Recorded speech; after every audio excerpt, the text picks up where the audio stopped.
मोक्षमार्गस्य नेतारम् भेत्तारं कर्मभूव्रताम्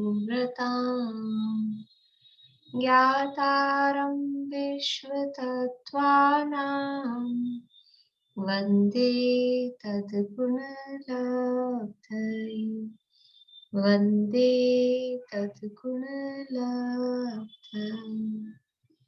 मोक्षमार्ग के नेता एवं कर्म पर्वतों के भेदक और विश्व के सब तत्वों के ज्ञायक चेतन संवेदक सद्गुण आप समान प्राप्त हो यही भावना गा कर दे विनय पूर्वक करूं वंदना बारंबार जिनेश्वर की बारंबार जिनेश्वर की। तत्वार्थ सूत्र नामक ये महाशास्त्र है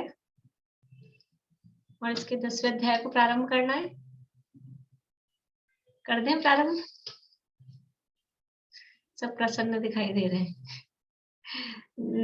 नई चीज में कितना आनंद आता है। चैप्टर भी नया हो तो कितना आनंद आ रहा है। देखिए, तत्वार्थ सूत्र नामक ये ग्रंथ है और नाम ही इसका तत्वार्थ सूत्र। तत्वार्थ सूत्र क्यों है इसका नाम? क्योंकि बता सकते हैं तत्वार्थ सूत्र नाम क्यों है?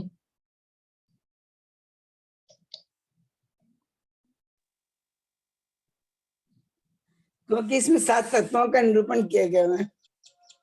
7 तत्वों का निरूपण किया। बढ़िया। और ये 7 तत्वों का निरूपण, पूरा नाम है उसका तत्वार्थ, और इन 7 तत्वार्थों का निरूपण वो सूत्र रूप में किया है, इसलिए नाम है तत्वार्थ सूत्र। तत्वार्थों का निरूपण किया है और सूत्र रूप में निरूपण किया है, इसलिए इसका नाम तत्वार्थ सूत्र है। विषय वस्तु इस पूरे तत्वार्थ सूत्र में यानी किस अध्याय में किस तत्व का वर्णन है, ऐसी विषय वस्तु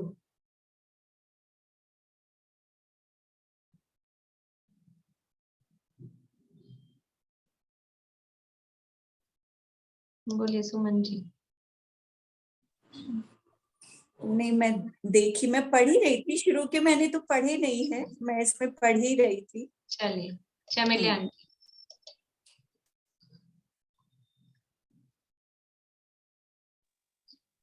पहले में भूमिका का है, दूसरे चौथे तक जीव तत्व का है, 5वें के अंदर अजीव तत्व का है, 6ठे और 7वें में है, 6ठे और 7वें में आश्रय तत्व का है, 8वें में बंध का है, 9वें में संवर और निर्जरा का है और 10वें में मोक्ष का है। ठीक है। पहले अध्याय में किसका वर्णन है? यहाँ लिखा है भूमिका का। और कुछ कह सकते हैं? पहले अध्याय में किसका वर्णन है? बोलिए सुधा जी। ज्ञान का। हाँ, बढ़िया। जीव के ज्ञान स्वभाव का, या उसको ऐसा भी कहें प्रमाण का। प्रमाण और ज्ञान एक ही बात है। ये पहले अध्याय में वर्णन है। भूमिका तो क्या है, भूमिका ही है सब, लेकिन प्रमाण का ज्ञान मतलब जानेंगे किससे, इसलिए सबसे पहले ज्ञान का, प्रमाण का वर्णन पहले अध्याय में किया। फिर दूसरे से चौथे तक जीव तत्व का वर्णन है। और जीव तो सब जगह व्याप्त ही है। 5वें में मुख्य रूप से अजीव तत्व का वर्णन है, लेकिन ऐसा नहीं कि जीव नहीं है उसमें, सूत्र में ही है कि जीवाश्च, जीव भी एक द्रव्य है, तो उसमें भी जीव तो है, लेकिन मुख्य रूप से अजीव तत्व का वर्णन 5वें अध्याय में, 6ठे 7वें में आश्रव तत्व का, 9वें अध्याय में संवर और निर्जरा तत्व का वर्णन है। अब ये है 10वां अध्याय। तो कौन से तत्व का वर्णन होना है अब इसमें? मोक्ष तत्व का।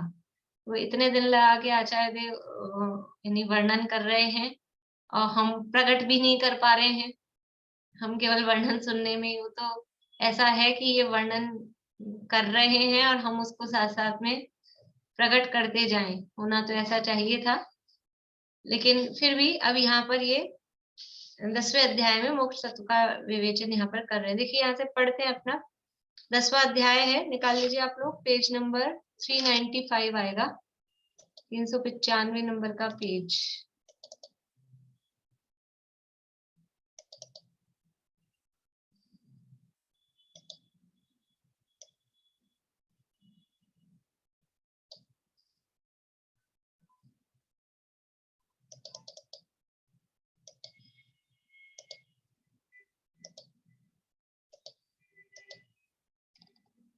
इस तत्वार्थ सूत्र नामक ग्रंथ में तत्वार्थों के प्रतिपादन का संकल्प किया गया था।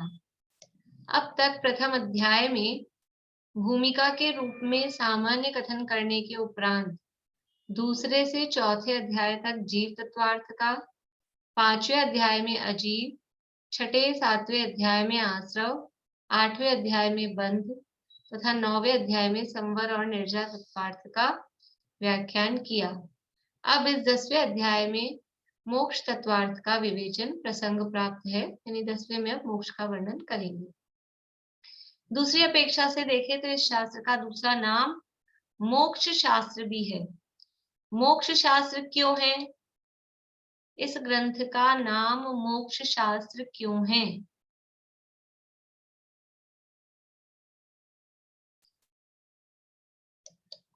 अनिता जी। मोक्ष मार्ग का मोक्ष वाला वर्णन है, इसलिए मोक्ष का और मोक्ष मार्ग का वर्णन। का वर्णन है। ठीक है, और कोई? बोलिए रश्मि जी।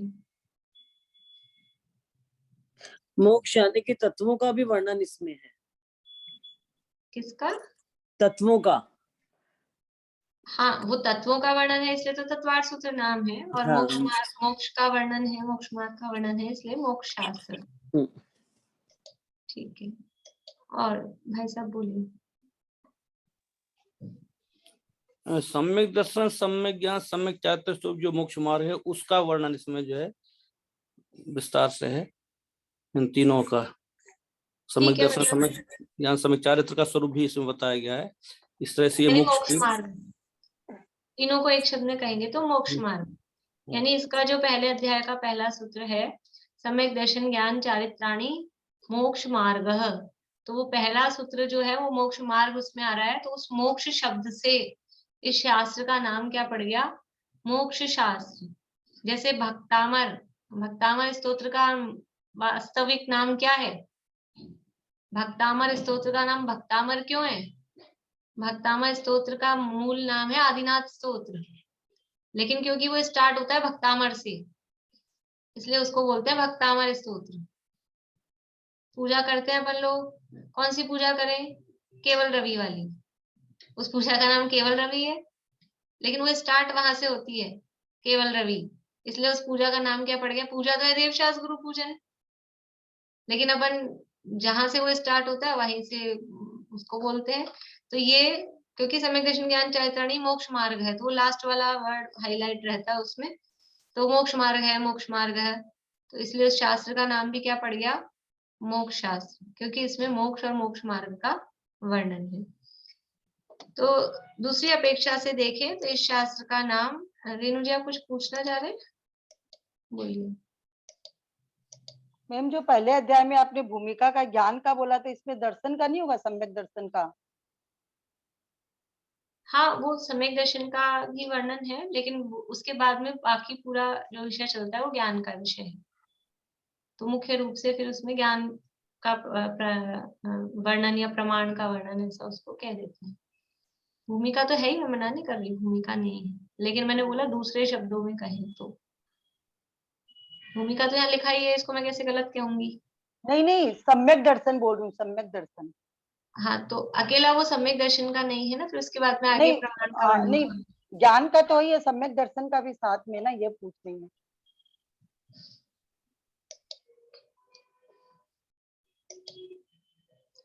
दूसरी अपेक्षा से देखें तो इस शास्त्र का दूसरा नाम मोक्ष शास्त्र भी है, क्योंकि इसमें मोक्ष मार्ग और मोक्ष तत्वार्थ का निरूपण है। मोक्ष मार्ग के प्रतिपादन से आरंभ हुआ यह ग्रंथ अब मोक्ष के प्रतिपादन के साथ समापन की ओर है। प्रारंभ कहाँ से हुआ था? पहला ही सूत्र क्या बताया था? सम्यक दर्शन ज्ञान चारित्राणि मोक्ष मार्ग। तो मोक्ष मार्ग का प्रतिपादन यानी मोक्ष मार्ग को बता रहे थे, वहां से ये चालू हुआ। और अब समापन कहाँ हो रहा है कि मोक्ष मार्ग बताना शुरू किया था, मार्ग से शुरू किया, और पूर्णता कहाँ होगी? देखो पूर्णता कहाँ होती है, किसी की भी मार्ग की चर्चा अपन करते हैं, रास्ते की, तो मार्ग की चर्चा मार्ग के लिए होती है या किसी और के लिए होती है? किसी कहीं भी अपने को जाना है, पहुंचना है, तो उसकी चर्चा अपन करते हैं। तो उसकी चर्चा कैसे जाएं, कैसे पहुंचे? तो रास्ते के लिए रास्ते की चर्चा की जाती है, रास्ते के लिए रास्ते की चर्चा नहीं की जाती।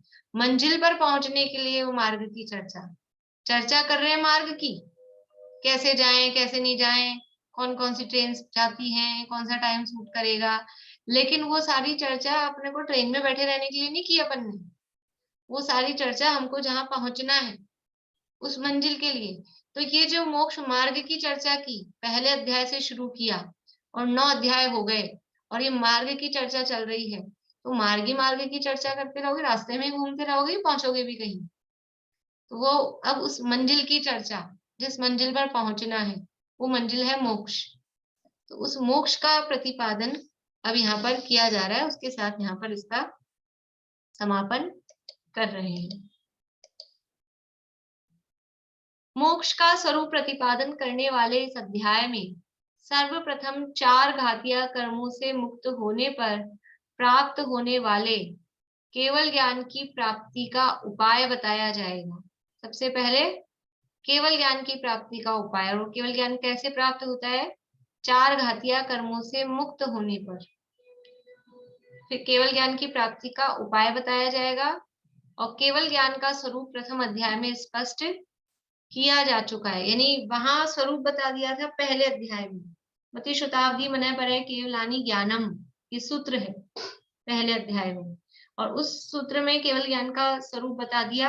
अब वो केवल ज्ञान कैसे प्राप्त हो, उसकी प्राप्ति का क्या उपाय है, तो उसकी प्राप्ति का उपाय यहाँ पर अब इस 10वें अध्याय में बताया जा रहा है। केवल ज्ञान अर्थात सर्वज्ञता।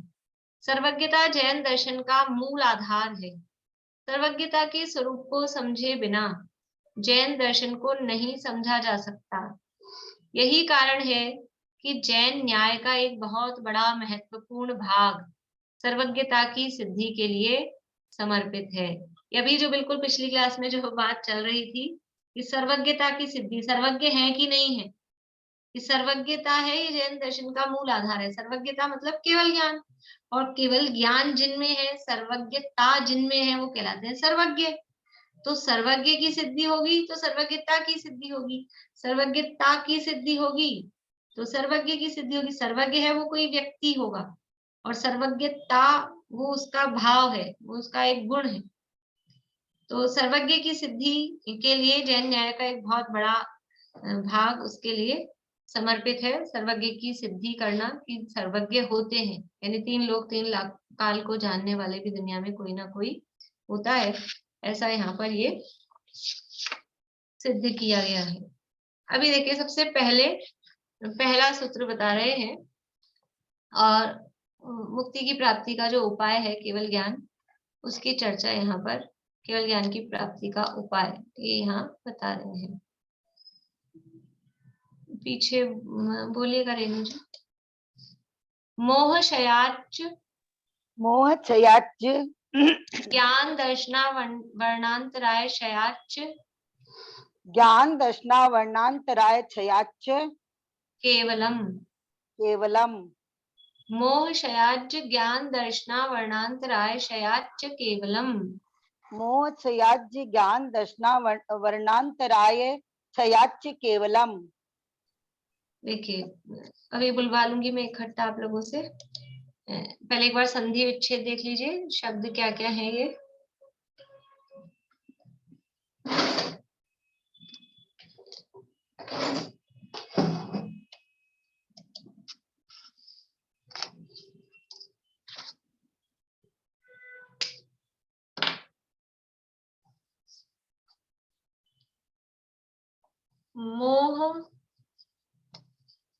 शयाज और फिर ज्ञान दर्शना वर्णांतराय, ऐसा लिखा है आगे। तो ये जो जय है ना, ये एक्चुअल में क्या है, ये है मोह शयात, मोह शयात, और फिर है ज्ञान दर्शना वर्णांतराय शयात। वहां आगे भी शयात च लिख रहा है ना, ज्ञान दर्शना वर्णांतराय, यहाँ आधा लिखती हूँ मैं ऐसा, शयात च ऐसा लिखा है।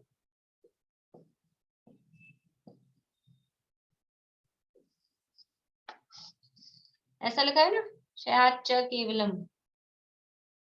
यहाँ तो ऐसा लिखा है मोह शयाज, तो ये है मोह शयात, फिर ज्ञान दर्शना वर्णांतराय शयात च, तो यहाँ पर भी शब्द बनेगा शयात प्लस च प्लस केवलम।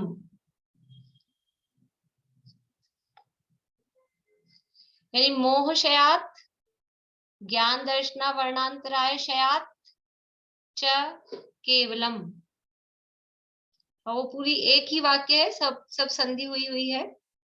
मोह शयात, यहाँ विभक्ति लगाई है, यानी मोहनीय कर्म का क्षय होने से, शयात यानी उस ऐसा होने से, कारण बता रहे हैं। मोह शयात, मोह के क्षय से, और ज्ञान दर्शना वर्णांतराय शयात, ज्ञानावरण दर्शनावरण, ज्ञान दर्शनावरण, यहाँ पर भी समझ लो जो आवरण शब्द है वो अंत दीपक है।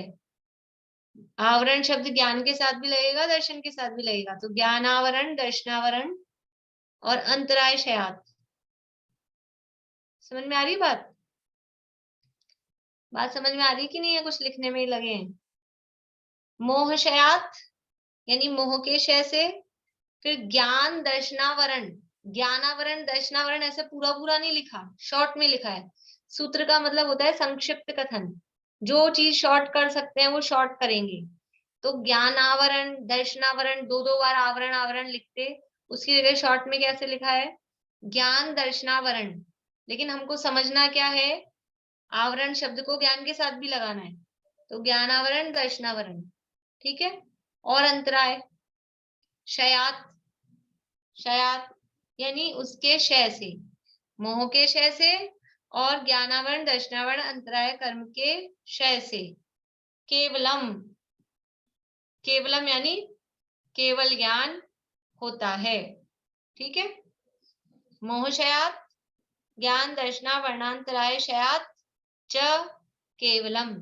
इकट्ठा कैसे बोलेंगे, मोह शयाच ज्ञान दर्शना वर्णांतराय शयात च केवलम, ठीक है।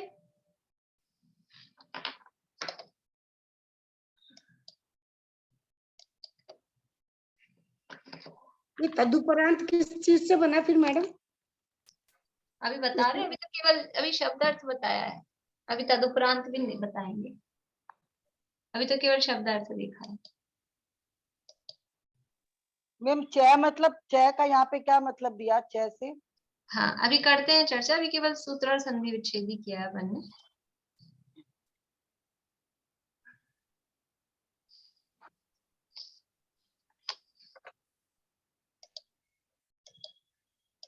देखिए, मोह शयात और ज्ञान दर्शना वर्णांतराय शयात, दो दो बार क्यों लिखा? देखो अभी तो अपन कह रहे थे कि सूत्र मतलब संक्षिप्त कथन होता है, तो थोड़ा बहुत भी अगर संस्कृत की जानकारी हो, इसका हिंदी भी अपन करते हैं, तो हिंदी में भी ऐसा वाक्य कैसा बनता है, मोहनीय कर्म के क्षय से और ज्ञानावरण दर्शनावरण अंतराय कर्म के क्षय से केवल ज्ञान प्रकट होता है। तो दो दो बार से लगाने की जगह शॉर्ट में अच्छा वाक्य क्या बनेगा, मोहनीय ज्ञानावरण दर्शनावरण अंतराय कर्म के क्षय से केवल ज्ञान प्रकट होता है। अच्छा वाक्य तो यही बनेगा ना, बार बार में से लगा रहे हैं तो वो अच्छा वाक्य नहीं माना जाता है। कि जैसे ऐसा बोले, शिकंजी किस किस से बनती है, कि नींबू से, चीनी से, पानी से, नमक से, कि नींबू पानी चीनी नमक से इकट्ठा बोले, क्या सही लगेगा? अलग अलग बार बार में मतलब विभक्ति लगाएं, वो अच्छा नहीं होता है, तो उनके अक्षर भी कम हो जाते हैं। मोह शयात, एक शयात शब्द कम हो जाता, सीधा लिखते मोह ज्ञान दर्शना वर्णांतराय शयात केवलम। तो ऐसा क्यों नहीं किया? तो मोह शयात ये अलग से क्यों लिखा? पूछना आपको रश्मि जी? मतलब ये एक जगह तो जय लिखा है, उसका मतलब भी त है, और हाँ। यहाँ शयाच च है, उसका भी मतलब त है। देखिए ये क्या है कि ये है ना, ये संधि होती है, संस्कृत के नियम है। ये यहाँ पर तय है, लेकिन इसके आगे क्या था? ज्ञ। तो अपन बोलेंगे ना, तो बोलने में ही ये ऑटोमेटिक ऐसे होता है कि हम बोलेंगे मोहशया च ज्ञान नहीं बनेगा, मोहशया च जय बनेगा अपने आप ही। यानी इस लाइन का जो अंतिम शब्द होता है ना, वो उसका मतलब उसके नियम होते हैं संधि संस्कृत के, कि यहाँ पर ये आ रहा है त और इसके आगे आ रहा है ज्ञ, तो ये त जय में बदल जाता है। ज्ञ कैसे बनता है? ज्ञ पता है कैसे बनता है आप लोगों को? बेसिक शब्द क्या है ज्ञ में? ये समझ लो महाराष्ट्र वालों को पता होगा या कोई संस्कृत व्याकरण वालों को पता होगा। अपन लोग क्या समझते हैं? ज्ञ मतलब ग जी से बनेगा, लेकिन ज्ञ है ना, वो ग से नहीं बनता है, वो बनता है ज जय प्लस ये होता है, ये च छ जय जय ये। ये शब्द भी अपने को बनाना आता है कि नहीं मालूम नहीं। इससे मिलके, इसीलिए गुजराती लोग और ये मराठी लोग ज्ञान बोलते हैं, अपन तो ज्ञान बोलते हैं, वो शुद्ध उच्चारण वही होता है उसका। ये इसका प्रोनाउंसिएशन ऐसा होता है, ठीक है ना? तो ये जय से बना है ज्ञान, तो यहाँ पे ज्ञा था यानी जय था, तो ये तय का बन गया आधा ज। ये संधि के व्याकरण के नियम है, मतलब इसमें कोई धार्मिक वाली बात नहीं है, व्याकरण के नियम है। अभी यहाँ क्या था? शयात और च, यहाँ पे इसके आगे, इस आधे तय के आगे क्या था? च। तो फिर ये तय किसमें बदल जाएगा? अगर आगे च है तो ये तय भी फिर च में बदल गया। अभी वो नियम वाली, मतलब पूरे नियम कानून वो याद नहीं है मुझे, लेकिन ऐसा नियम है, ठीक है? और वो जो उसका वर्ग होता है ना, उस वर्ग का अंतिम अक्षर और वो ऐसे कुछ नियम होते हैं, उससे वो बदलता है, ठीक है? तो मतलब अपनी जानकारी के लिए इतना काफी है कि ये व्याकरण के नियमों के कारण ऐसा बदलाव होता है, ठीक है? बोले भाई साहब। इसी के लिए बोलना था, जो है ठीक, जाओ और वहां से बन मिलके जो है ज्ञापन, ज्ञान जिनान बोलते ना, जो है यज्ञ। हाँ, ज्ञान बोलते हैं। ये सुनीता भाभी अच्छे से प्रोनाउंस करते हैं। बोलिए आप भाभी, बोल के बताइए। ज्ञान। हाँ, ये अपनी तो आदत वो ज्ञान की पड़ी ना, तो अपने से तो बोलता भी नहीं है उतना अच्छा। तो मैडम यहाँ ऐसा भी अपन बोल सकते हैं कि यहाँ त का ज बन गया और यहाँ त का च बन गया आधा। हाँ हाँ, त का वही है, यहाँ त का ज बना है और यहाँ पर त का च बना है, वही बना है, वही बना है बिल्कुल। पर वो नियम, इस नियम से बना है कि ये आगे जो शब्द होता है ना, उसके आधार पे ये बदलता है तो दोनों जगह त, लेकिन वो नियम के हिसाब से वो बदलता है। मतलब आगे वाले शब्द को देख के पीछे वाला शब्द जो तय है वो बदलता है।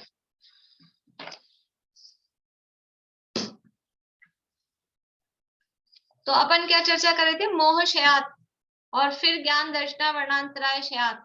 ऐसे दो दो बार शयात शयात क्यों लिखा? एक ही बार शयात लिखते तो काम इकट्ठे एक ही, ऐसे होता है ना, जैसे अपने को कुछ चीजें पीसनी हो, कभी कभी रेसिपी बताते हैं ना, तो पहले कहते हैं आप मैदा को अलग छान लो, फिर कहेंगे कि आप इस पाउडर कोई है, मान लो बेकिंग पाउडर डालना है, तो उसको अलग छान लो, इसको अलग छान लो, फिर मिला लो। तो फिर एक ही बार में छनवा देते हैं तीनों को एक साथ डाल डुल के, 3 बार अलग अलग क्यों छनाया? ऐसे कभी पीसने में बोलते हैं, पहले चावल पीस लो, फिर दाल पीस लो, फिर दोनों को मिला लो, तो एक ही बार में मिक्सी में डाल के पीस देते, छुट्टी होती। ऐसा यहाँ पे भी दो दो बार मोह शयात ज्ञान दर्शना वर्णांतराय शयात, तो दो दो बार क्यों अलग अलग शयात शयात कराया? लेकिन ऐसे नहीं लिखते आचार्य, उसके पीछे कारण है। जैसे वो रेसिपी में भी अलग अलग काम कराते हैं, तो उसके पीछे कारण होता है कि हर चीज की कंसिस्टेंसी अलग टाइप की होती है, तो आप एक बार में एक साथ छानोगे तो कुछ ना कुछ गड़बड़ होगी, एक साथ पीसोगे तो कुछ ना कुछ गड़बड़ होगी, इसलिए वो अलग अलग कराते हैं। ऐसे यहाँ पर भी कुछ कारण है। बोलिए भाभी, कुछ कह रहे हैं? नहीं, ये इसका कारण बता रही थी कि यहाँ एक विशेष कारण बताया आपने, पिछली क्लास में अपना हुआ कि मोह पहले चला जाता है और बाद में ज्ञानावरण, दर्शनावरण और अंतराय चले जाते हैं, इसलिए 2 बार आचार्य को लिखना पड़ा क्षयात, बढ़िया। ऐसा लगा। क्यों? इसके पीछे यही कारण है कि पहले मोहनीय कर्म का नाश होता है और उसके बाद में ज्ञानावरण, दर्शनावरण, अंतराय कर्म का नाश होता है। यानी चारों घातिया कर्मों का नाश एक साथ नहीं होता, एक बार मिक्सी में डाला और खत्म। पहले मोहनीय कर्म का नाश होता है। कितनी देर पहले होता है? भले ही कुछ ही देर पहले होता है, भले ही सेकंड्स पहले होता है, लेकिन पहले मोहनीय कर्म का नाश होता है और उसके बाद में फिर 3 कर्मों का एक साथ होता है। 3 कर्मों में ऐसा क्रम है क्या कि पहले ज्ञानावरण का, फिर दर्शनावरण का, फिर अंतराय का? नहीं, वो तीनों कर्म तो एक साथ नष्ट होते हैं, लेकिन मोहनीय कर्म वो पहले नष्ट होता है। कब नष्ट होता है? अभी पिछली क्लास में बात चली थी, मोहनीय कर्म कब नष्ट होता है और ज्ञानावरण, दर्शनावरण, अंतराय कर्म कब नष्ट होते हैं? बोलिए सुधा जी।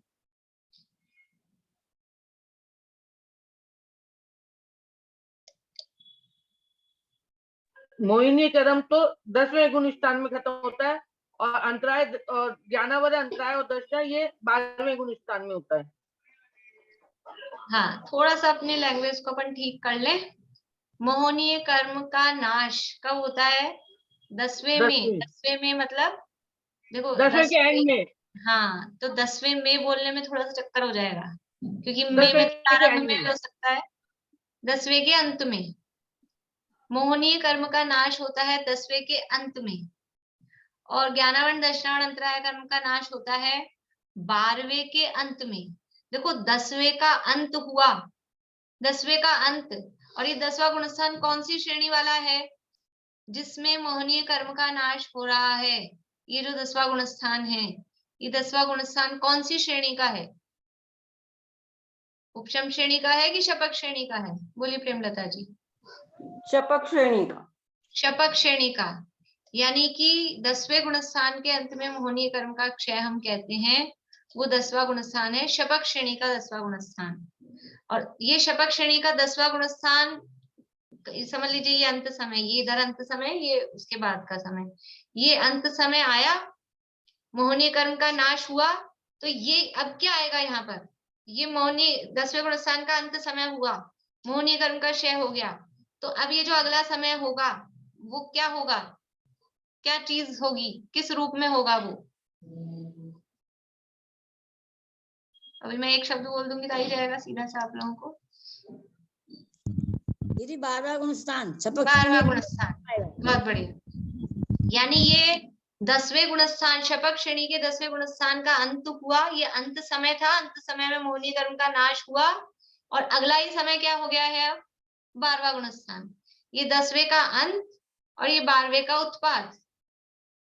ये 10वें का अंत हुआ, 10वें गुणस्थान का, मोहनीय कर्म का क्षय हुआ और ये 12वां गुणस्थान प्रकट हो गया। ये 12वां गुणस्थान। अब ये 12वां गुणस्थान, इसका जो भी टाइम है वो टाइम बहुत कम ही है, कोई बहुत घंटों का भी टाइम नहीं है, सालों का तो क्या कहें, लेकिन वो जितना भी उसका समय है, तो वो 12वें गुणस्थान में अभी अब ये मोहनीय कर्म नहीं है, लेकिन 3 घातिया कर्म अभी हैं और ये 12वें गुणस्थान का अंत समय हुआ। अभी 12वें गुणस्थान का अंत समय, और ये 12वें गुणस्थान के अंत समय में आते ही 3 घातिया कर्मों का एक साथ खत्म, नाश।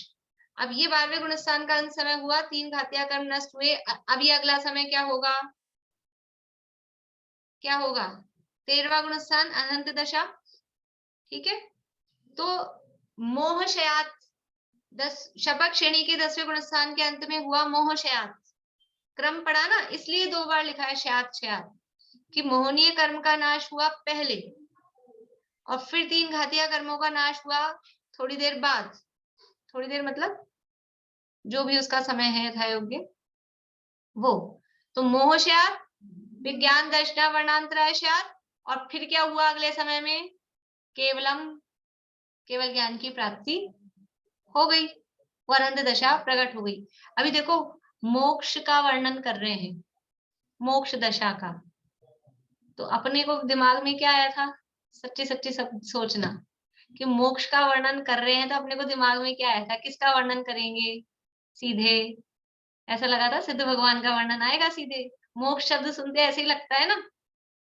लेकिन अरहंत दशा भी मुक्त स्वरूप है। देखो अरहंत जो है ना वो एडजस्टेबल है, कभी हम उनको इधर मिला लेते हैं अपने संसारियों में जब अपने को ऐसा होता है ना, कुछ खेलते हैं अंताक्षरी वगैरह, तो कोई एक कैंडिडेट ऐसा होता है कि कभी वो इधर वाली पार्टी में भी मिल जाता है, कभी इधर वाली पार्टी में भी मिल जाता है। ऐसे अरहंत भगवान ऐसे हैं, जब हमको मतलब होता है तब हम उनको संसारियों में मिला लेते हैं, और जब हमको मतलब होता है तब हम उनको मुक्त में मिला लेते हैं। तो अभी यहाँ मोक्ष दशा के वर्णन करने में अरहंत भगवान, ये 4 घातिया कर्मों का नाश होने के बाद जो केवलम हुआ है, केवल ज्ञान प्रकट हुआ है, वो अरहंत दशा है। अरहंत दशा भी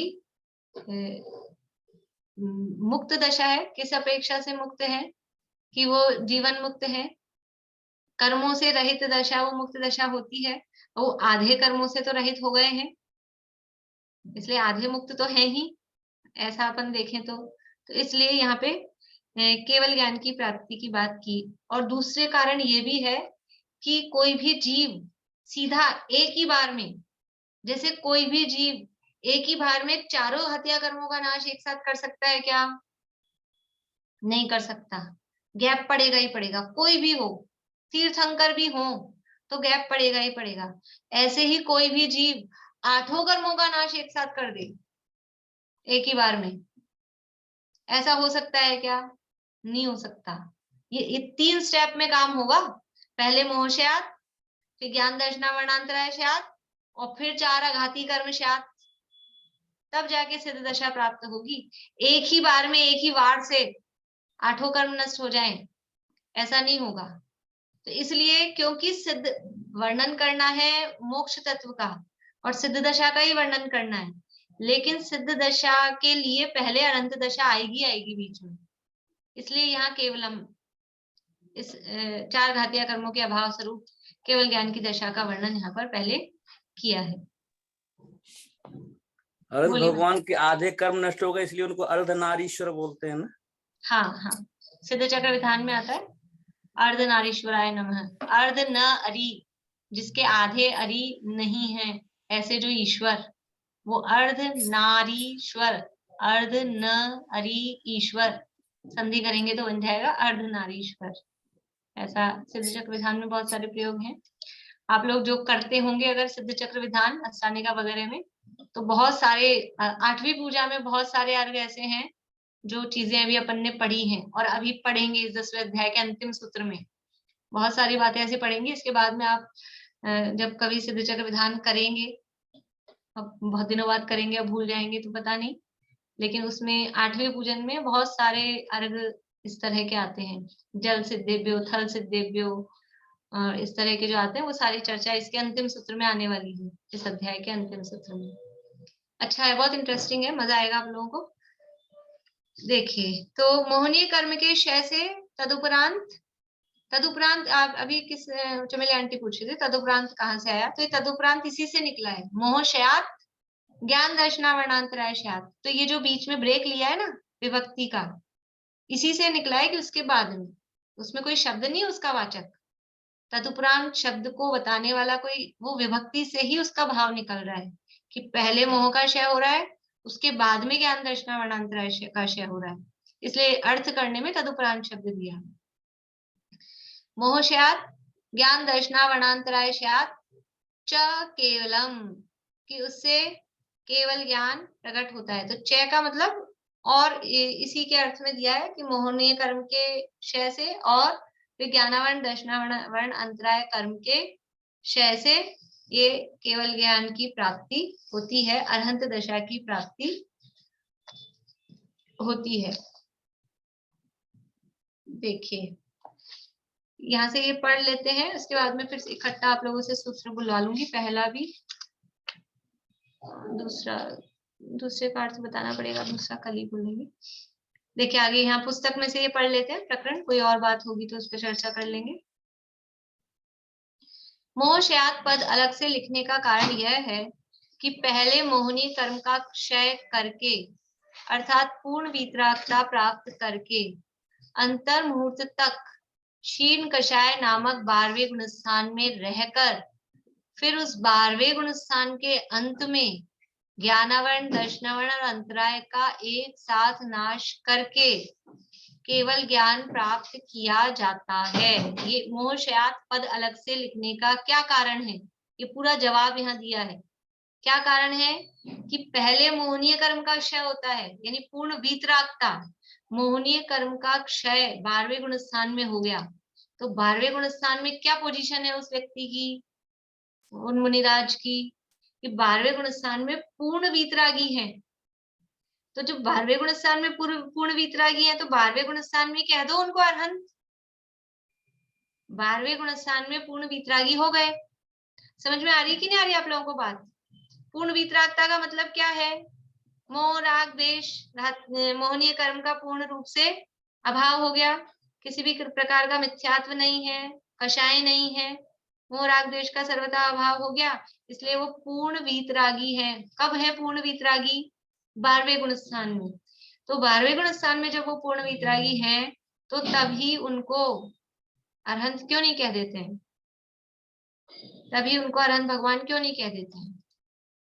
बोली दीपिका जी। केवल मोहनी का नाश हुआ ना, अभी तो 3 घातीय कर्म बचे हुए हैं। जब उनका भी नाश होगा तब अरिहंत, चारों घातीय कर्म के नाश। बढ़िया। यानी अरहंत दशा अकेले वीतरागता से नहीं होती है। अरहंत होने के लिए वीतरागता और सर्वज्ञता दोनों चाहिए। अरहंत किसे कहते हैं? भगवान किसे कहते हैं? 12वें गुणस्थानवर्ती भगवान है कि मुनिराज है? मुनिराज है। भगवान क्यों नहीं कहते थे 12वें गुणस्थान में पूर्ण वीतरागी हो गए थे? क्योंकि अकेले वीतरागता मात्र से भगवान पना नहीं है। यद्यपि पूर्ण वीतरागी जो हुआ है वो भगवान होगा ही अगले अंतर्मुहूर्त बाद में, लेकिन फिर भी उस समय उनको भगवान क्यों नहीं कह रहे? क्योंकि सर्वज्ञता नहीं है।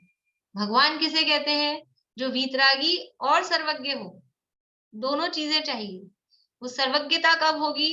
कि मोहनीय कर्म का नाश हो जाए और फिर उसके बाद में ज्ञानावरण, दर्शनावरण, अंतराय का साथ एक साथ क्षय हो जाए, यानी चारों घातिया कर्मों का नाश हो जाए, तब वो केवल ज्ञान प्रकट होता है, सर्वज्ञता प्रकट होती है, और तब वो जीव भगवान अरहंत परमात्मा कहलाता है। इसलिए मोहनीय कर्म का, पहले मोहनीय कर्म का क्षय करके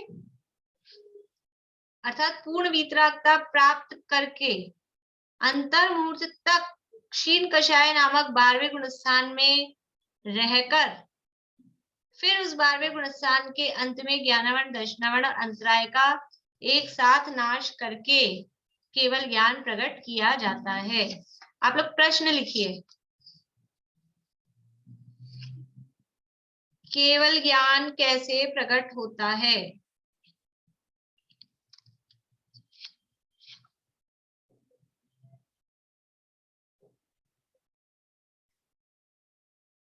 या केवल ज्ञान की प्राप्ति का उपाय क्या है? आ जाएगा सबको आंसर?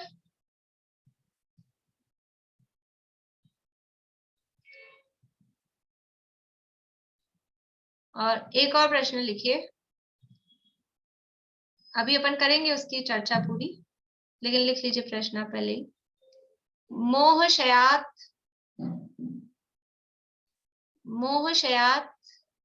ये पद अलग से लिखने का क्या कारण है? मोहशयात ऐसा इन्वर्टेड कॉमा में कर लीजिएगा। मोहशयात को, मोहशयात ये पद अलग से लिखने का क्या कारण है?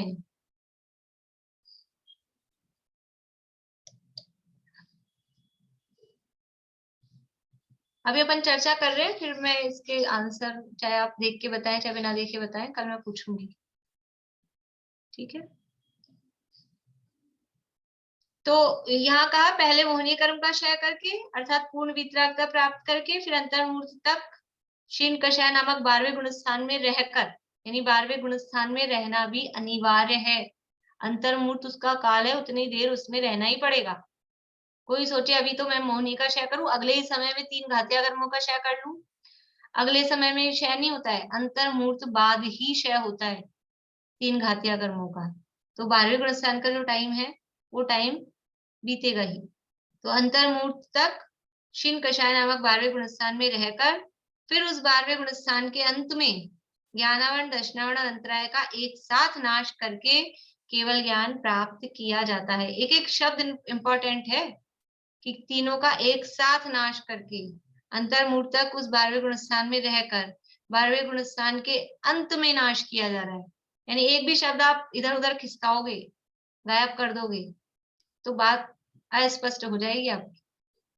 ठीक है, यद्यपि आगे पढ़ते हैं, यद्यपि केवल ज्ञान 4 घातीय कर्मों के क्षय से होता है, तथापि उनके क्षय में क्रम पड़ता है। वह क्रम बताने के लिए इस सूत्र का इस प्रकार से गठन किया गया है।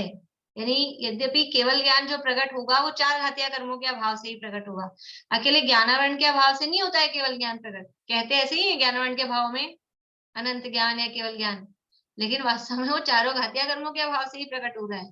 लेकिन उनके अभाव में क्रम पड़ रहा है, पहले मोहिनी का अभाव होता है, फिर 3 का एक साथ अभाव होता है। वो बताने के लिए सूत्र को इस तरह से मोहशाच ज्ञान दर्शनावरणांतराय शाच ऐसा लिखा है। उक्त वाक्य के गठन से यह स्पष्ट हो जाता है कि पहले मोहनीय कर्म का क्षय होता है और उसके बाद उसके अंतर्मुहूर्त बाद ज्ञानावरण, दर्शनावरण और अंतराय का क्षय होता है। तात्पर्य यह है कि पहले पूर्ण वीतरागता प्राप्त होती है, फिर सर्वज्ञता। परिपूर्ण वीतरागता के बिना सर्वज्ञता का होना संभव नहीं है। पहले क्या प्रकट होता है, ऐसा प्रश्न पूछा जाएगा आपसे। पहले वीतरागता होती है कि पहले सर्वज्ञता होती है, कि दोनों एक साथ होते हैं? ये पहले वीतरागता होती है, पहले सर्वज्ञता भी नहीं होती है, दोनों एक साथ भी नहीं होते हैं। पहले वीतरागता होती है, अंतर्मुहूर्त बाद सर्वज्ञता होती है। मोहनीय कर्म के क्षय बिना ज्ञानावरण, दर्शनावरण और अंतराय कर्म का क्षय हो ही नहीं सकता।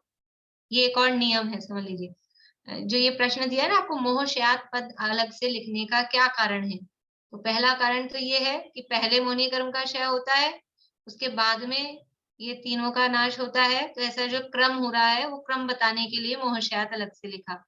फिर दूसरा कारण, मोहनीय कर्म के क्षय बिना ज्ञानावरण, दर्शनावरण और अंतराय कर्म का क्षय नहीं हो सकता। कोई ऐसा सोचे कि मोह तो बना रहे और फिर अपने आप को कहे कि मैं तो सर्वज्ञ हूँ, राग द्वेष के ठिकाने नहीं है, रागी द्वेषी हो और फिर कोई अपने आप का दावा करे कि मैं सर्वज्ञ हूँ, तो नहीं हो सकता।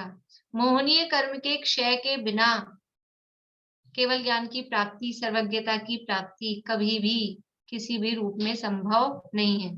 तो जो कोई रागी द्वेषी अपने आप को कहे कि मैं भी सर्वज्ञ हूँ, हमारे भगवान सर्वज्ञ हैं, तो ऐसा नहीं हो सकता। तो ये बताने के लिए कि मोहनीय कर्म के क्षय बिना ज्ञानावरण, दर्शनावरण और अंतराय कर्म का क्षय हो ही नहीं सकता। इसलिए केवल ज्ञान की उत्पत्ति का मुख्य कारण वास्तव में क्या है, केवल ज्ञान की प्राप्ति का वास्तविक कारण वो मोहनीय कर्म का क्षय, क्योंकि मोहनीय कर्म के क्षय बिना वो नहीं होता तो ज्ञानावरण का क्षय कहाँ से होता। देखो ये अपन केवल चर्चा, जब भी अपन पूछेंगे कि केवल ज्ञान या अनंत ज्ञान की प्राप्ति किस कर्म के अभाव से होती है, तो हम यही कहेंगे ज्ञानावरण के अभाव से होती है। जब अपन 8 कर्मों के अभाव में 8 गुण बताएंगे ना, तब वही बताएंगे। लेकिन वास्तविकता क्या है, केवल ज्ञान की प्राप्ति अकेले ज्ञानावरण के अभाव से नहीं हो रही है। चारों घातीय कर्म, और उसमें भी मुख्य रूप से मोहनीय कर्म के नाश के बिना आगे ज्ञानावरण, दर्शनावरण, अंतराय का अभाव नाश हो ही नहीं सकता था। इसलिए ये समझ लीजिए दूसरा कारण हुआ मोहश्यात पद को अलग से लिखने का।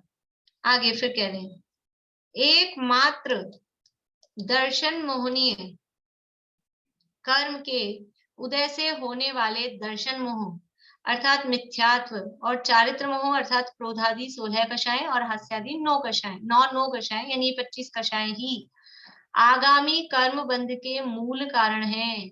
यही कारण है कि मोहश्यात पद सर्वप्रथम पृथक से दिया गया है। यानी ये अलग से क्यों दिया है मोहशात? क्योंकि जो बंध का कारण है, वो बंध का कारण कौन है? वो मोहनीय कर्म।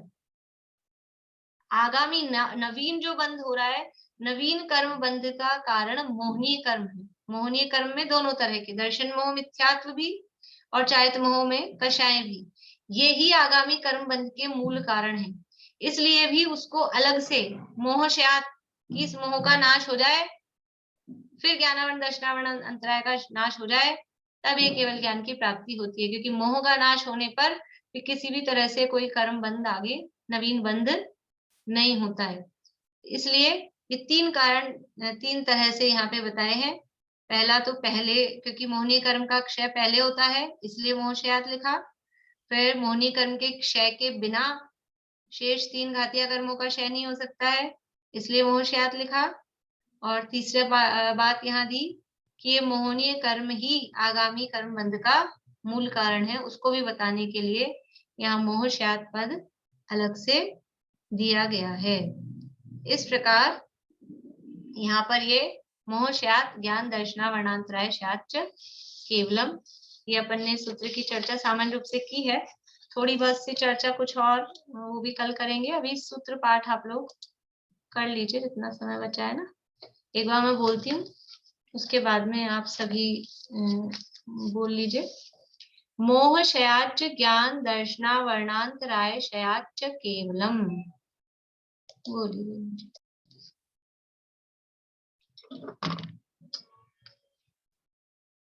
वीर हिमाचल के निकसी गुरु गौतम के मुख कुंड ढरी है।